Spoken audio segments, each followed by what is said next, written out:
Well, there we go, folks. It's finished. Wolverhampton Wanderers 1, Newcastle 1, or should I say Newcastle 1, Wolves 1, as the game's at St James's Park. It's Dave from Talking Wolves giving my thoughts on this evening's draw.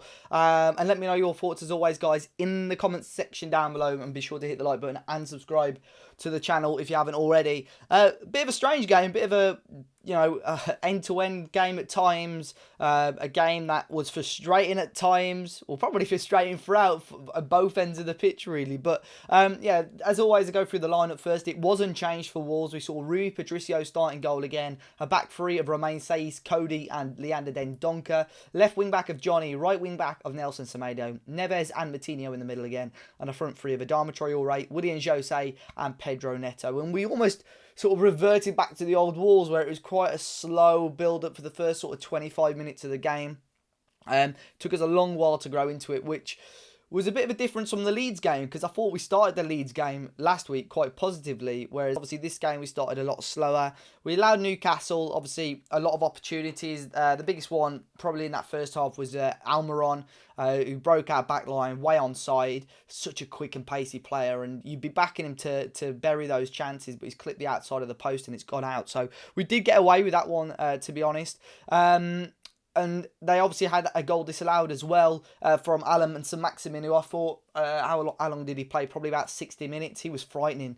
He was fantastic, and just his ability on the ball, his skill and his dribbling is phenomenal. And I know he gets a lot of comparisons with Adama. I don't know his stats off the top of my head, but I'd assume he's got a couple more goals and assists than Adama. But both of those today ran the show whenever they were on the ball, to be honest. I was begging Wolves to give the ball to Adama because he was just making things happen. And we saw, obviously, he does have those mistakes in his locker where he probably does hold on to the ball a little bit too long.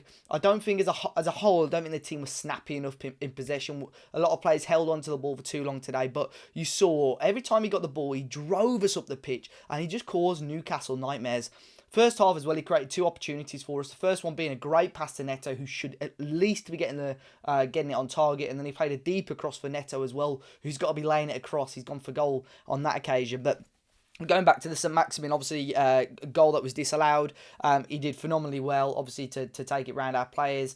I think he laid it off for, was it Willock off the top of my head, who had a shot, and obviously St Maximin tapped in the rebound and he was off.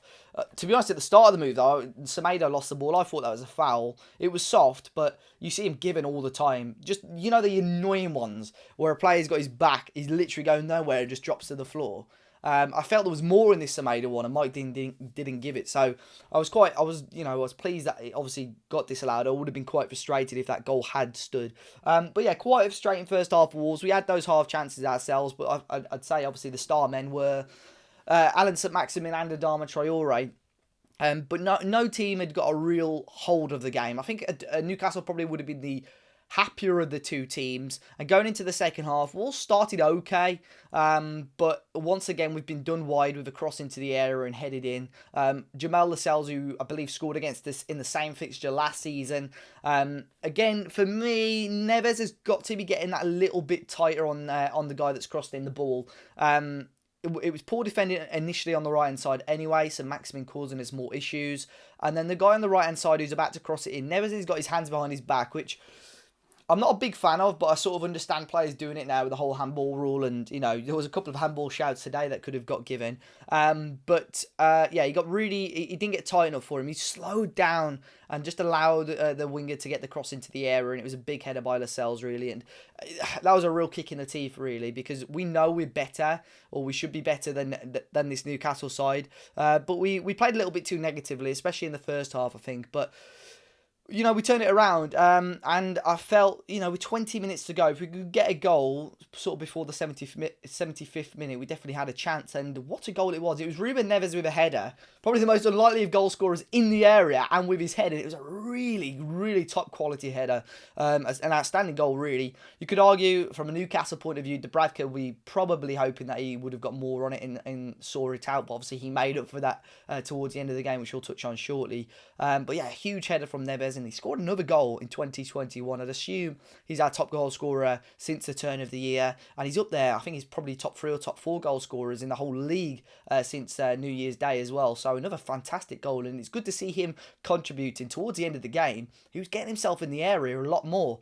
And yeah, a really cracking header from him. But you go down to the other end of the pitch again, poor defending. I think it was Willock this time, almost dancing his way through our back line and lays it off for Joe Linton, who I think beats Patricio and remains safe on the line to stop the ball from going in. It looked handball. I thought, the VAR is going to check this. Because he didn't really react, did he, say? So I thought, no, he's going to get sent off. But yeah, they obviously did check that, I'd assume. And yeah, we got away with that one. But my word, the end of that game there, obviously Willian Jose, who had a very quiet game, and I'd assume some of you will leave in the comment section about how disappointed you are with his probably performance overall today. I don't think he got himself about enough today. There was a stat, I think, at half time, or probably about half an hour in, that he hadn't even completed a pass, but I couldn't even remember him having the ball or being close to the ball. He's got to get himself about a little bit more. But yeah, Silva came on, and I've got to say, I think Fabio Silva did more in that 5 or 10 minutes than Willian did in the whole game. Won that corner for us towards the end there, where he's caused the Newcastle defender to head it over the bar.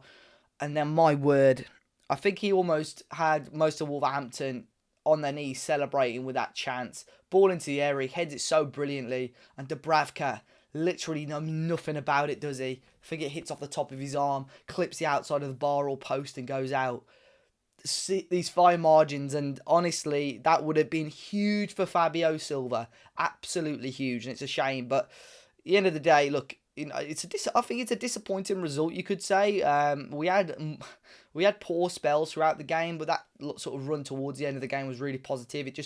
You think, why don't we go for it a little bit more? The pressure that we're putting on Newcastle and these crosses into the area where we were actually finding the pockets in the box really smartly, I thought. Adama obviously clipping the post in the first half as well. Neves had another half chance with a header, I think. But yeah, we're finding these pockets really, really well. But the team as a whole, you look at the positives. I think unbeaten in Feb off the top of my head now. Really, really strong month for us. But we've got some tough fixtures coming up. Manchester City on Tuesday, you look at that team, is Nuno going to make many changes? You cast your mind back to Old Trafford when we played against Manchester United. We played quite a young, inexperienced team, but they did an okay job. Could we play the same sort of team against City? Are they there to be got at? Possibly not, because they're on unbelievable form at the moment. It could be a game Nuno writes off. But it'll be interesting. But I think players like Silva should be starting. Johnny played full 90 more or less. I think Ainori come on maybe for the last 3 or 4 minutes of the game. Unbelievable today. I thought Johnny really, really solid as well. But yeah, as a team, okay. I just felt we needed to be a bit quicker, a bit snapper, bit sharper, because we were a couple of loose passes towards the start. The final ball wasn't really there. But yeah, I'm happy. I'm happy with it. I'm satisfied, let's say. Satisfied with a point. But yeah, guys, let me know your thoughts in the comment section down below. Be sure to hit the like button. Subscribe to the channel if you're new. The final word will be live tomorrow. We'll have the fans react tonight. And until next time, enjoy the rest of your weekend, guys. And I'll see you all very, very soon.